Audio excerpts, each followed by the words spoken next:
तर मित्रांनो, आपण सातत्यानं म्हाडा किंवा सिडको संदर्भात जे काही अपडेट आपल्याला मिळतात ते प्रत्येक अपडेट आम्ही आपल्यापर्यंत पोहोचवण्याचा पुरेपूर प्रयत्न करत असतो. आणि आपल्याला माहिती आहे की मागील काही दिवसापूर्वी जे काही म्हाडाच्या मुंबई मंडळाची 2640 घरांची लॉटरी जाहीर केली होती, त्या लॉटरीला अत्यल्प प्रतिसाद मिळत असताना आपण पाहिलेलं आहे.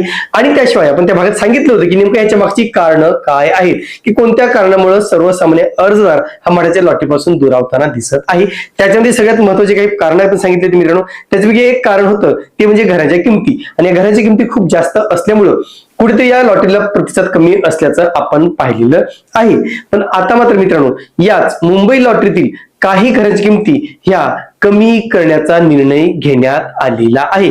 नेमका कोणत्या ठिकाणच्या किमती कमी होणार आहेत, किती टक्क्यांनी कमी होणार आहेत आणि एकंदरीत एकूण किमतीमधून किती रुपयाचा फायदा आपल्याला मिळणार आहे, हे सगळं आज आपण सविस्तररित्या जाणून घेणार आहोत. नमस्कार मित्रांनो, कसे आहात सगळे? मजेत ना? स्वागत आहे आपल्या सर्वांचं या युट्यूब चॅनलवरती, ज्याचं नाव आहे RK प्रॉपर्टी न्यूज.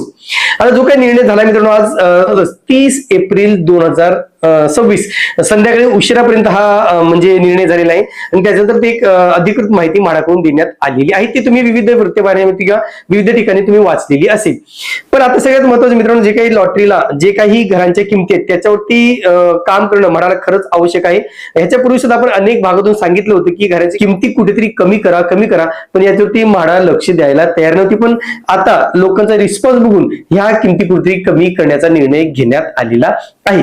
नेमकं कोणत्या घराच्या किमती कमी केल्या, तर असं जर विचारलं तर मित्रांनो, स्कीम कोड क्रमांक 538 आणि 539 जे काही पॉकेट क्रमांक 2 कन्नवार नगर विक्रोळी या ठिकाणी जो काही प्रकल्प आहे तेथील किमती कमी करण्यात आलेल्या आहेत. आता नेमकं या घराच्या किमती कितीने कमी केल्या, तर या ठिकाणच्या किमती ह्या 7.5% कमी केलेल्या आहेत. आता आकडा थोडा बोलायला वेगळा वाटतो, 7.50% आपण त्याला म्हणतो, तेवढी ते किमती कमी करण्यात आलेल्या आहेत. अर्थातच या घरांच्या किमती जर बघितल्या, ह्या जे काही 538 आणि 539 येथील किमती बघितल्या मित्रांनो, तर ह्या साधारणतः 1,45,00,000 ते 1,48,00,000 आहेत. आणि आपण जर ऍव्हरेज जरी पकडलं, 1,48 जरी ऍव्हरेज पकडलं तरी साधारणतः 10 लाखाचा फायदा या ठिकाणी आपल्याला होणार आहे. म्हणजे या जे काही किमती आहेत मित्रांनो, 1,48 त्या आता कुठेतरी 1,38 पर्यंत येऊ येणार आहेत. आता याच्या संदर्भातलं अपडेशन हे उद्या केलं जाईल किंवा आज केलं जाणार आहे साईडवरती. तर महत्वाचं म्हणजे मित्रांनो, ह्या ज्या काही किमती कमी केलेल्या आहेत, फक्त अशाच ठिकाणच्या किमती कमी करण्यात आलेल्या आहेत ज्या ठिकाणी रिस्पॉन्स खूप कमी आहे. म्हणजे 538 आणि 539 या ठिकाणी खूप कमी अर्ज आलेले आहेत, असं एकंदरीत याच्यावरून अंदाज येतो. असो, म्हाडाने जो काही निर्णय घेतलेला आहे, म्हाडाने जो काही किमती कमी केलेल्या आहेत, त्याबद्दल मी RK प्रॉपर्टी न्यूज आणि सर्व प्रेक्षकांच्या वतीने आभार मानतो. पण तिथेच एक कळकळीची विनंती करतो की जे काही इतर म्हणजे विक्रोळीतील इतर प्रकल्प आहेत, म्हणजे EWC चा प्रकल्प आहे, LIG चा प्रकल्प आहे, त्याच्याही किमती कुठेतरी कमी होणं अतिशय महत्वाचं आहे. तरच कुठे आपण सांगू शकतो की ही जी काही घरे आहेत ती सर्वसामान्यांना परवडणारी आहेत. कारण आता जो काही निर्णय घेतला मित्रांनो, 538 539 ही सगळी MIG अर्थातच मध्यम उत्पन्न गटासाठीची घरे आहेत. या घरांच्या किमतीचा आमचा अंदाज होता मित्रांनो की 1,5 ते 1,10,00,000 असतील, असा आमचा पूर्वीचा अंदाज होता, पण तोही कुठेतरी चुकलेला आहे.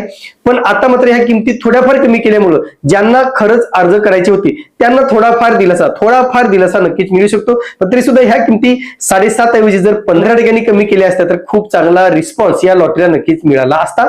दुसरं आहे की मित्रांनो, इतर ठिकाणच्या किमती सुद्धा 7.5 ते 10% कमी करणं आवश्यक आहे. म्हणजे इतर ठिकाणी म्हणजे लमसम सगळ्याच ठिकाणच्या, म्हणजे जे जुने प्रकल्प फक्त PMOचा किंवा इतर जे काही EWC प्रकल्प सोडले, 35 लाखाची घरं किंवा 38 लाखाची घरं आणि 32 लाखाची घरं, हे जर सोडले तर बाकी सगळ्या ठिकाणच्या किमती ह्या खूप जास्त आहेत.